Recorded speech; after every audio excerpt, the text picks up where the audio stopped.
ilalagay na ako sa barko or sa aeroplano para pumunta sa Manila para mag-work. And I love and miss working so much. This is the longest time since childhood that I've been like just playing. So I can't work because I'm here. So yung work ko primarily is maybe just recording something here in my closet.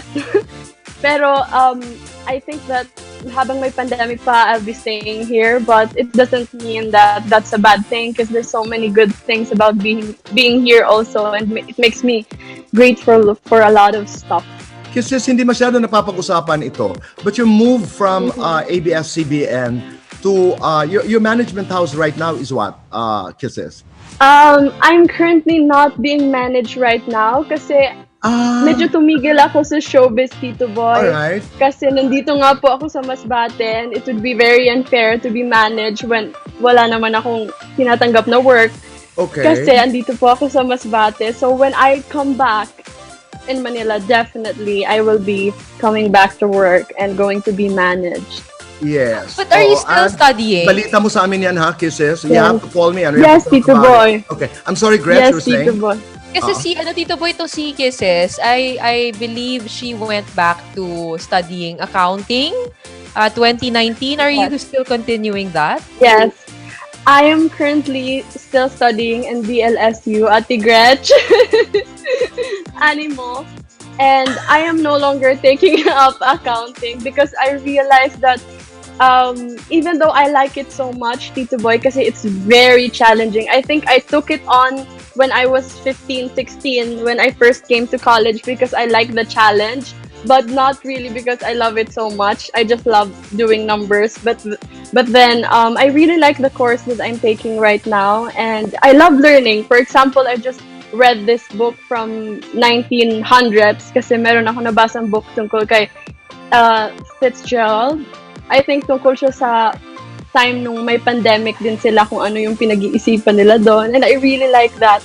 And I think I read something about yung days daw go on too long, but the years go by so fast. And I was like, wow. Kung walang pandemic, I think hindi ko yun nabasa. Galing! That's right. And it makes a lot of sense. The influenza pandemic happened, I think, 1918? Yes, Tito Boy. Diba? About 1918. So, that was an experience. Pero it ended, I mean, the virus just went away after 2 years. Ako ang dasal ko nga nung 2020, sabi ko, Gretch, Kisses, sana matapos na. Pero ngayon parang let's just seize the moment, whatever is there. We don't really know if it's gonna end in Yeah. 2 years time Kaya or Gretch, 5 years. Yes, kaya Gretch, kailangan yung puso, pangangalagaan. Pero Hala. Kisses, you know, some people are saying, Yes, is this Tito true? Boy. Is this true that you're not, madalang daw ang post mo ngayon sa social media? Is that true? Yes, Tito Boy. You know, you commented about this, diba, Tito Boy? I know, I told you about posting it, in yeah. social media.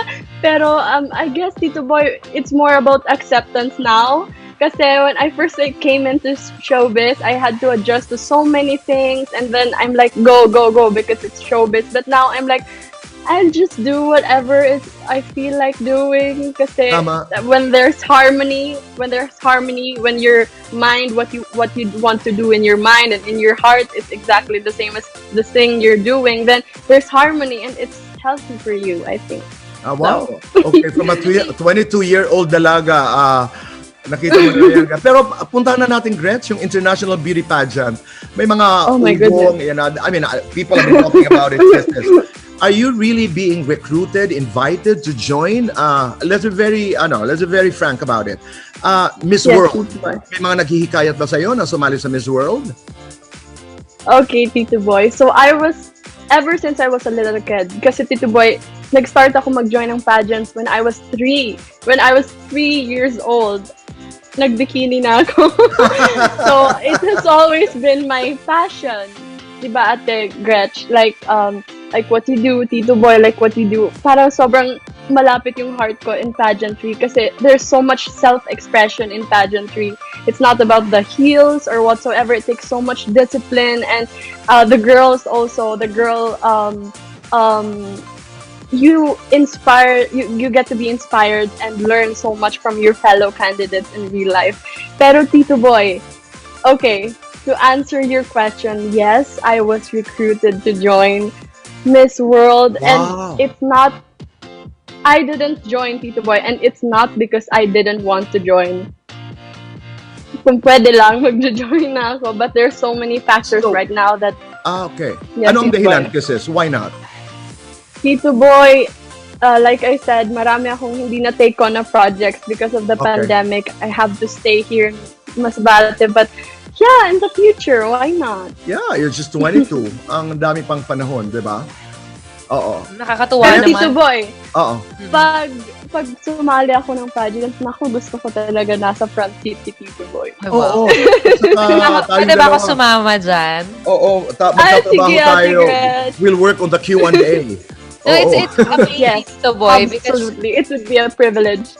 I Sorry, remember meeting Kisses fresh out of PBB, and she was so young. And magkausap kami niya sa Umagang Kay Ganda sa behind the scenes. And sabi ko, di ba naalala mo nag-event pa tayo before that, and then you were worried about so many things. But seeing you mature over time, over the years, and I think make unconventional choices that are good for you, not good for other people. I feel like years from now, when you do decide to join Miss World Philippines, you're gonna have a big chance of winning when you do feel that it's time. That's true. Thank you so much, Ate Gretch. That's so sweet. And about that, you said na doing what's good for you and not necessarily what's good for others. I feel like I relate to that on so much level because in real life, Ate Gretch, Tito Boy, diba, we have a lot of people who really care about us. And of course, we want to do what they think is best for us, right?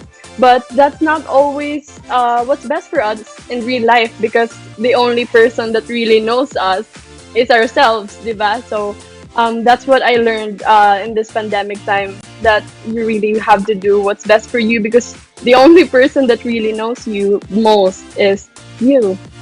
Fascinating to listen to you, Kisses. Parati natin pinag-uusapan Thank you, ito. Tito Boy. Stick to your course. Stay true to your story. Stay true to who you are. Will always be most important. And now listening to you, I don't worry about your future. Alam mo naman, parang anak na kita. And go for your dreams. Go for your dreams. Yung mga pangarap sa iyong karera, sa personal na buhay. Ano pa ang gusto mong i-achieve? What are your dreams as an actor, as an artist, or kahit sa personal mong buhay? Ano ang gusto mong ma-achieve, Kisses? Tito Boy, thank you for that question. Kasi I really learned so much about myself that I can answer that better. I feel like as a young actress here in the Philippines, I feel like one of my teachers said that your craft should tell on you. Meaning na kung ano ka sa totoong buhay, kung gaano ka passionate ka, dapat makikita yan sa work mo. So you shouldn't be put in a box. You should just set your life low into your work, and it would be absolutely beautiful. So I just wanna work on that more when we go back to the when I go back in Manila. And syempre, I want to do more of the things that I love because when you're little, you have so many things you want to do, and I just wanna take more time on that. Yeah. Any ritual that you've been doing this pandemic that's new to your routine? Ngayon, Ate Gretch, pumupunta sa beach kasi sobrang ganda po ng mga beaches dito sa Masbate. Nako, Tito Boy and Ate Gretch, pag pumunta kayo sa Masbate, itutour ko kayo as in super ganda. Pag Ingit ako. Yun. So, every day I go to the beach. Hanggang and yun. backdrop ka lang, Gretch. Ang cute ng backdrop mo, Ate Gretch. Okay.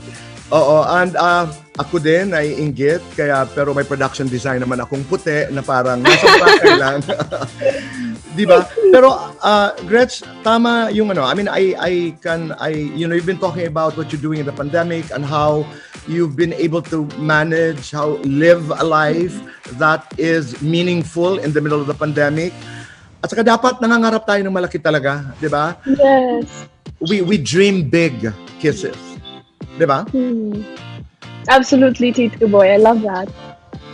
And okay, let's go to the reason why one of the reasons why you're here today. All right.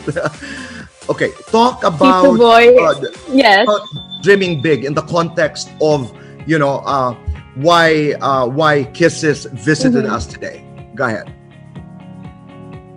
Tito Boy, I feel like dreaming big Okay. is such a thing to remember every day. And when you look in the mirror, when you brush your teeth, it's such a thing to remind yourself of. And I feel like this pandemic has taught me that a lot.